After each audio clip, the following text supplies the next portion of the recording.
পেছনে ফেরার কোনো সুযোগ নাই।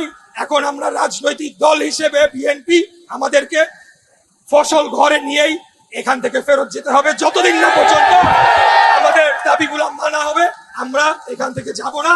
এটা হলো আমাদের শেষ ঘোষণা। আমি সর্বস্তরের জনগণ, পেশাজীবী, শ্রমজীবী, ব্যবসায়ী যারাই রয়েছেন এবং একেবারে প্রান্তিক পর্যায়ে দরিদ্র কৃষক ভাইদের সহ সবাইকে বলবো, যদি কোনোভাবে আমার কথাগুলো আপনাদের কানে পৌঁছায়, আপনারা তো আপনাদের ভোটের অধিকার ফেরত চান। সব সময় মনে রাখবেন আমাদেরকে যে অপবাদ দেওয়া হচ্ছে এগুলো একটা চক্রান্তের অংশ।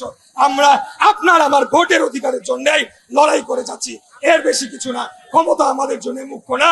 যদি মহান আল্লাহ তাআলা চায় আমি ওই মেয়রের চেয়ারে গিয়ে বসতেই হবে, আল্লাহ যদি চায়।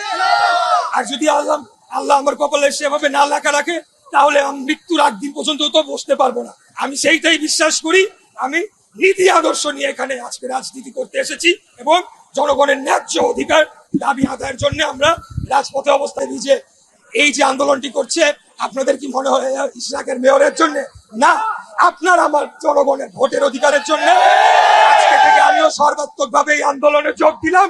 আমিও পাশাপাশি এখানে অবস্থান করবো যতদিন না পর্যন্ত আমাদের দাবি মেনে নেওয়া হবে। ভালো থাকবেন। আসসালাম।